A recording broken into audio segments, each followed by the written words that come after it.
Welcome to my channel. আপনারা দেখছেন green kitchen. আজকের রেসিপি হচ্ছে ইনস্ট্যান্ট পিৎজা। রেসিপিটি দেখার পর বাসায় যদি 2-4টি উপকরণ থাকে তাহলে খুব সহজেই আপনিও বানিয়ে ফেলতে পারবেন এই মজাদার পিৎজাটি। আর তারপর থেকে যতবারই পিৎজা খেতে ইচ্ছে করবে বাইরে থেকে আর আকাশ ছোঁয়া দাম দিয়ে কিনে খেতে হবে না।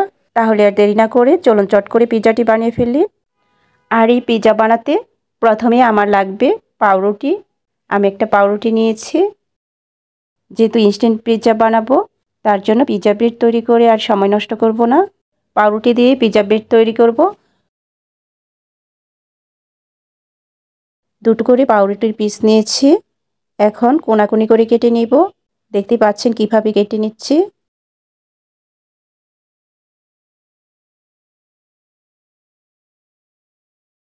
সেমভাবে সবগুলো ব্রেড কেটে নিয়েছি। তারপর নিয়েছি একটা স্টিলের প্লেট। তার মধ্যে 1 টেবিল চামচ পানি দিব আর হাফ টেবিল চামচ ঘি দিয়ে দিব। তারপর প্লেটের মধ্যে ভালো করে ব্রাশ করে নিচ্ছি। ঘির পরিবর্তে এখানে সাদা তেল, অলিভ অয়েল কিংবা বাটার ইউজ করতে পারেন। তারপর কেটে রাখা ব্রেডের পিসগুলো সাজিয়ে রাখবো।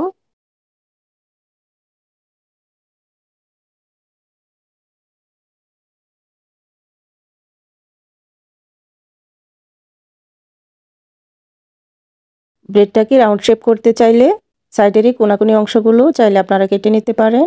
আমি আর ঝামেলায় যাচ্ছি না। আর সাইডের যে ছোট পিসগুলো আছে সেটা দিয়েও পিৎজা বানানো যাবে। আমি আপনাদের সাজিয়ে দেখিয়ে দিচ্ছি। একইভাবে সাজিয়ে নেওয়া যাবে। আপনাদের দেখানোর জন্য সাজিয়ে নিচ্ছি। এটা আমি রাখবো না, সরিয়ে ফেলবো। দেখতেই পাচ্ছেন কতটা সুন্দর হয়। এখানে আমি টোটাল 7 পিস ব্রেড নিয়েছি। আর এই 7 পিস ব্রেড দিয়ে 2টা পিৎজা হবে। ব্রেড সাজিয়ে রেখে দিচ্ছি একটা পাশে। তারপর চলে যাচ্ছি পরের প্রসেসে। এখন কিমা রান্না করব। তার জন্য চুলায় একটা ফ্রাই প্যান বসিয়ে দিয়েছি। তাতে 2 টেবিল চামচের মতো রান্নার সাদা তেল দিয়ে দিব। কিছুক্ষণ ওয়েট করছি তেলটা গরম হওয়া পর্যন্ত। এবার দিয়ে দিচ্ছি আদা রসুন পেস্ট হাফ টেবিল চামচ করে 1 টেবিল চামচ। এখন দিয়ে দিব জুলিয়ান করে কাটা অর্থাৎ লম্বা করে কাটা চিকেন পিস। আর দিব প্রয়োজন মতো লবণ। আর দিব 1 চা চামচ ধনে গুঁড়া। তারপর কিছুক্ষণ কষিয়ে নিচ্ছি।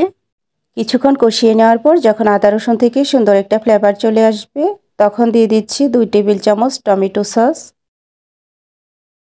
দিয়ে দিচ্ছি কাঁচামরিচ আর পেঁয়াজ কুচি। 4টা কাঁচামরিচ কুচিয়ে নিয়েছি আর 2টা মাঝারি সাইজের পেঁয়াজ কুচিয়ে নিয়েছি, সেটা দিয়ে দিলাম। কালো গোলমরিচের গুঁড়া দিব হাফ চা চামচ। তারপর সামান্য পানি দিয়ে আবারও কিছুক্ষণ কষিয়ে নিব। চুলার আঁচ মিডিয়ামে রেখে অনবরত নাড়াচাড়া করে রান্নাটা করে নিতে হবে।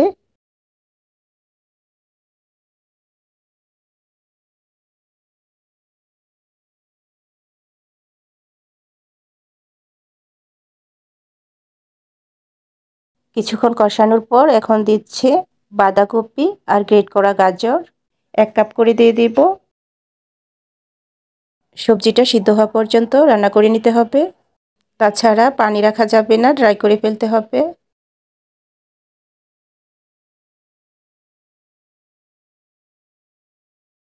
এখন সবশেষে দিয়ে দিব half table spoon soya sauce, 1/4 চামচ দিব বিট লবণ আর 1/4 চামচ চিনি দিব। আরও 1 মিনিটের মতো রান্না করে নিব।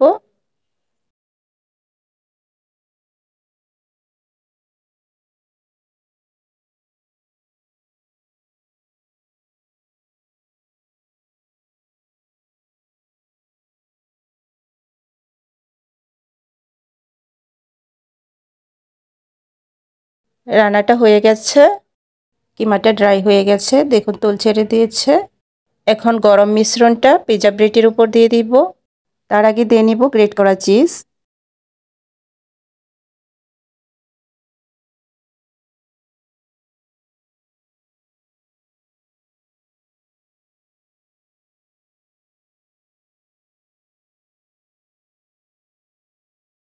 তারপর রান্না করা গরম কিমাটা দিয়ে দিব।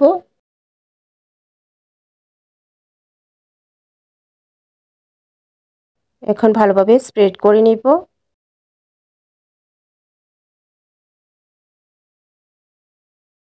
আপনারা চাইলে এটুকু কিমা দিয়ে 2টা পিৎজা বানাতে পারবেন।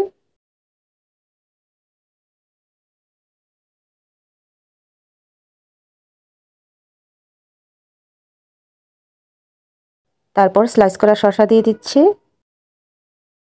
প্রতিটা ব্রেড পিসের উপর একটা করে শসা স্লাইস দিয়ে দিচ্ছি। এখন টমেটো কুচি ছড়িয়ে দিব।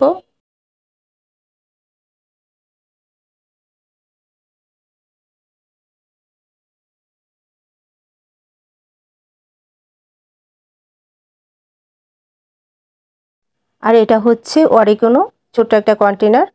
এটা আপনারা যে কোনো সুপার শপে পেয়ে যাবেন। এখান থেকে হাফ টেবিল চামচের মতো ব্যবহার করব। আর এটা পিৎজাতে ব্যবহার করলে বাইরের পিৎজার মতোই ফিল আসবে, ফ্লেভারটা ওরকম পাওয়া যাবে। ভালোভাবে ছড়িয়ে দিচ্ছি। আবারও চিজ গ্রেট করে দিয়ে দিচ্ছি উপরটায়।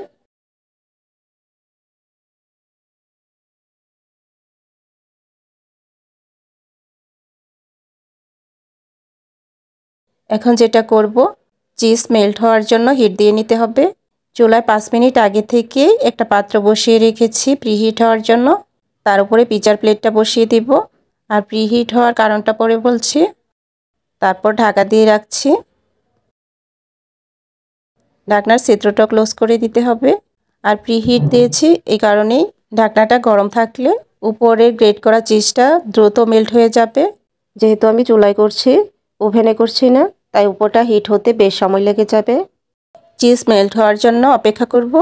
মেল্ট হতে 5-6 মিনিটের মতো লাগবে। চুলার আঁচ থাকবে মিডিয়াম টু লোতে। আর যদি আপনারা ওভেনে করতে চান তাহলে 1 মিনিটের মতো সময় লাগবে। চিজ ভালোভাবে মেল্ট করা হয়ে গেছে। এখন তুলে গরম গরম পরিবেশন করে নিতে হবে। দেখে নিলেন কত অল্প সময়ে সহজভাবে হয়ে গেল মজাদার পিৎজা। এখন আপনাদের পিৎজার ব্যাক সাইডটা দেখিয়ে দিচ্ছি। ব্যাক সাইডটা হালকা মুচমুচে হয়েছে।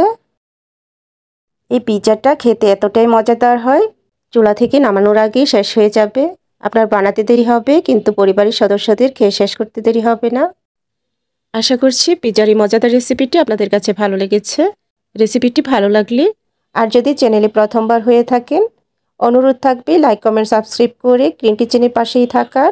আবারও চলে আসবো আর কোনো মজাদার নতুন রেসিপি নিয়ে। সেই পর্যন্ত সবাই ভালো থাকবেন। আল্লাহ হাফেজ।